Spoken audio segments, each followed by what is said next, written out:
আসসালামু আলাইকুম রহমতুল্লাহি ওবারাকাতুহু। আশা করি সবাই ভালো আছেন।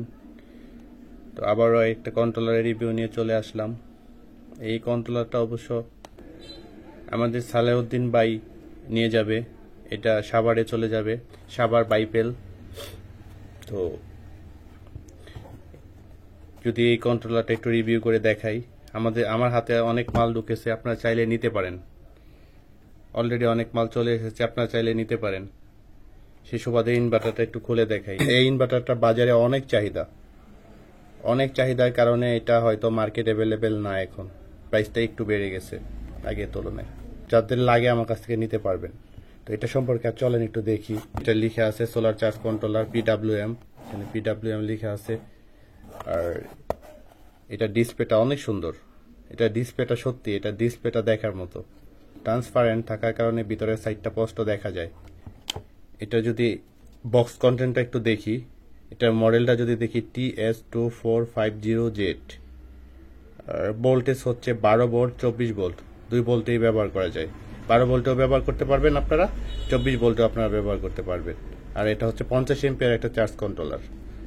আর ম্যাক্সিমাম পিবি ভোল্টেজ এখানে 12 ভোল্ট প্যানেল যদি আপনারা ব্যবহার করেন 800 ওয়াট পর্যন্ত লোড দিতে পারবেন। এই জিনিসটা খুবই গুরুত্বপূর্ণ। যদি আপনারা 12 ভোল্টের প্যানেল ব্যবহার করেন সেই ক্ষেত্রে 800 ওয়াট পর্যন্ত এখান থেকে লোড দিতে পারবেন। আর যদি আপনারা 24 ভোল্টের প্যানেল ব্যবহার করেন সেই ক্ষেত্রে আপনারা 1600 ওয়াট পর্যন্ত লোড দিতে পারবেন। 12 ভোল্টের জন্য 800 ওয়াট, 24 ভোল্টের জন্য 1600 ওয়াট পর্যন্ত লোড দিতে পারবেন। দুইটা ইউএসবি আছে, 5 ভোল্টের 2 এম্পিয়ার, মেড ইন চায়না। তো চলেন খুলে দেখি। এখন যদি বক্সটা ওপেন করি, প্রথমে চার্জ কন্ট্রোলারটা থাকবে।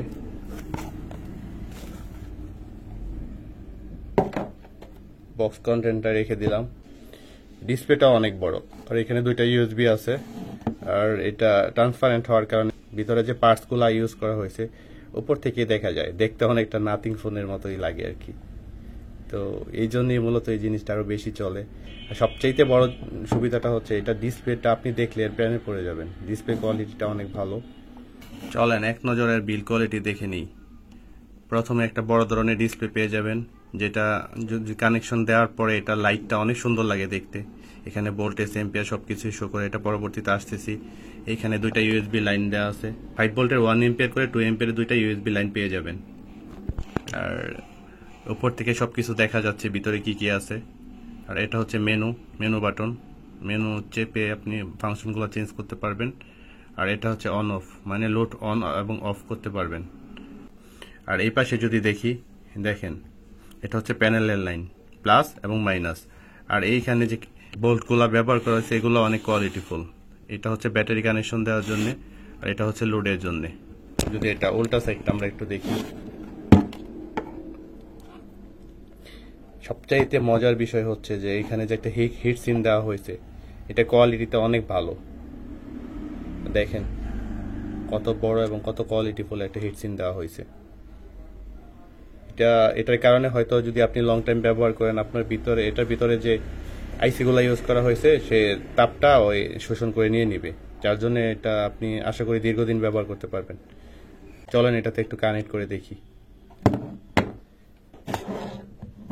আমি কন্ট্রোলারকে ব্যাটারির সাথে কানেক্ট করে নিলাম। আমি যদি একটু দেখাই, এই যে আমি এখানে কানেকশন করে দিলাম, প্লাসের সাথে প্লাস এবং মাইনাসের সাথে মাইনাস। এটা ডিসপ্লে দিকে যদি একটু দেখাই, একটু জুম করে দেখাই, এটা হচ্ছে ডিসপ্লেটা। আমার এখানে অনেক আলো, তাই হয়তো একটু অন্ধকার লাগতেছে। অন্ধকারে হয়তো ডিসপ্লেটা আরো সুন্দর লাগবে। তো দেখেন এখানে ব্যাটারি ভোল্টেজ শো করতেছে, আর লোডের এম্পিয়ার 0, তার মানে আমি যে লোড কানেক্ট করিনি। দেখেন লোডটা ফাঁকা আছে, লোডটা আমি কানেক্ট করিনি। আর এই পাশে যদি দেখি, এই পাশে প্যানেলটাও আমি কানেক্ট করি নাই, প্যানেলটাও 0 দেখাচ্ছে। লোডও 0, প্যানেলও 0। আরেকটা জিনিস দেখাই, এখানে যে মেনু বাটনটা আছে, এখান থেকে মেনু চেপে আপনি আপনার ফাংশন চেঞ্জ করতে পারবেন। এখান থেকে ব্যাটারি টাইপ, তারপর হচ্ছে যে লো ভোল্টেজ, হাই ভোল্টেজ সবকিছু সেট করতে পারবেন। ঠিক আছে, এই যে এটা মানে কত লোডে আপনি কত ভোল্ট দিবেন বা কত ভোল্টে লো কাট করবেন, আপনি সবকিছু সেট করতে পারবেন এই মেনু থেকে। এটা নিয়ে যদি আপনারা চান পরবর্তীতে একটা ভিডিও তুলে ধরবো। যদিও এই টাইপের কন্ট্রোলারের ভিডিও দেওয়া আছে, তারপর আপনারা চাইলে পরবর্তীতে একটা ভিডিও আকারে তুলে ধরবো, না হলে ভিডিওটা লম্বা হয়ে যাবে। তো গেল এটা। এখন আমরা চাইলেও দেখতে পারতেছি না যে প্যানেল থেকে কত ভোল্ট আসতেছে, লোডের মধ্যে কত ভোল্ট দিচ্ছি। সেই সুবাদে আমরা একটা লোড কানেক্ট করবো, এখানে একটা লোড কানেক্ট করে দেখব যে লোডে কত এম্পিয়ার করে নেই। দেখেন এখানে লোড হিসেবে আমি আমার কাছে থাকা একটা স্ট্যান্ড ফ্যানকে ব্যবহার করলাম। ফ্যানটাকে ছেড়ে দিই, ফ্যানটা ছেড়ে দিলাম। দেখেন পিভি ভোল্ট নাই, আর লোডে 0.8 এম্পিয়ার করে যাচ্ছে, আর ব্যাটারি ভোল্ট আছে 11.6। আমরা যদি এখন এটার সাথে একটা প্যানেল কানেকশন করে দেখি, এবার যদি আমি একটু মিটারে দেখাই, দেখেন এটার সাথে আমি প্যানেল কানেকশন করে দিয়েছি, আর ব্যাটারির সাথে কন্ট্রোলারটা কানেক্ট করে দিয়েছি, সাথে একটা ওয়াট মিটারও কানেক্ট করে দিয়েছি। দেখেন ওয়াট মিটারটাও কানেক্ট করা।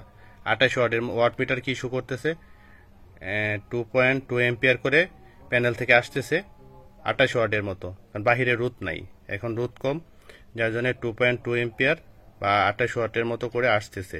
বা আরেকটা কারণ হইতে পারে, রিজন হইতে পারে, যেটা হচ্ছে যে আমার ব্যাটারিটা ফুল চার্জ, যার জন্য বেশি লোড নিচ্ছে না। তো এখন যদি কন্ট্রোলারে শো করি, দেখেন কন্ট্রোলার থেকে কত আসে, এখানে 3 এম্পিয়ার করে আসতেছে, হয়তো রোদের পরিমাণটা একটু বাড়ছে। দেখেন এখানে এম্পিয়ারটাও শো করতেছে, প্যানেল থেকে কত ভোল্ট আসতেছে। ব্যাটারি ভোল্ট আছে 12.8 volt, PV volt 3 ampere, panel থেকে 3 এম্পিয়ার করে আসতেছে। এখানে ব্যাটারি তাপমাত্রা শো করতেছে, যদিও এটা ফেক, এটা রিয়েল না। তো এই ছিল এর প্যানেলের অবস্থান, প্যানেল লাগানোর পরে এই ছিল এর অবস্থান। চলেন এখন এটা সম্পর্কে একটু কথা বলি, এটা সম্পর্কে কিছু ভালো দিকগুলো বলি। এই জিনিসটা দেখতে অনেক সুন্দর, এটা ডিসপ্লেটা অনেক বড়, এবং এখানে ভোল্টেজ, এম্পিয়ার, ব্যাটারিতে কত ভোল্ট আছে, ব্যাটারি থেকে লোডে কত ভোল্ট যাচ্ছে, কত এম্পিয়ার নিচ্ছে, প্যানেল থেকে কত ভোল্ট ইনপুট হচ্ছে, সবকিছু আপনারা দেখতে পারবেন। সেকেন্ড হচ্ছে এখানে 2টা ইউএসবি দেওয়া আছে, এখান থেকে ইমার্জেন্সি মুহূর্তে, আমি বলি ইমার্জেন্সি মুহূর্তে আপনার ফোনটাকে চার্জ করতে পারবেন, এখান থেকে ফোনটা না চার্জ করাই ভালো। আর এটা দেখতে অনেক সুন্দর, এটা ভিতরে সবকিছু দেখা যায়, ওইটাও একটা বড় সাইট। আর এটা পিছে হিটসিনগুলো অনেক বড়, এটা 50 এম্পিয়ার, এটা পিছে হিটসিনটা অনেক বড়। তো এবার আসি এটা প্রাইস সম্পর্কে। যদিও ইদানিং আপনারা সবাই জানেন যে জিনিসের চাহিদা বেশি, তার প্রাইস খুব দ্রুত বাড়ে। মার্কেটে প্রোডাক্ট শর্ট থাকার কারণে একটু বেশি বেড়ে গেছে এটা প্রাইসটা আগে থেকে। তো আপনারা চাইলে এটা আমার কাছ থেকে নিতে পারবেন। এখন যদি বলি এটা প্রাইস সম্পর্কে যদি বলতে যাই, 20 এম্পিয়ারের কন্ট্রোলার আমার কাছ থেকে পেয়ে যাবেন 1560 টাকা। 30 এম্পিয়ারের চার্জ কন্ট্রোলার পেয়ে যাবেন 2250 টাকা। 50 এম্পিয়ারের চার্জ কন্ট্রোলার আমার কাছ থেকে পেয়ে যাবেন 3150 টাকা। 60 এম্পিয়ার পেয়ে যাবেন 3350 টাকা। আবারও যদি বলি, 20 এম্পিয়ার পেয়ে যাবেন 1560 টাকা, 30 এম্পিয়ার পেয়ে যাবেন 2250 টাকা, 50 এম্পিয়ার পেয়ে যাবেন 3150 টাকা, 60 এম্পিয়ার পেয়ে যাবেন 3350 টাকা। ধন্যবাদ। কারো যদি লাগে আমার সাথে যোগাযোগ করবেন স্ক্রিনে দেওয়া নাম্বারে। ভালো থাকবেন সবাই, আবারও অন্য একটা ভিডিওতে কথা হবে। আসসালামু আলাইকুম।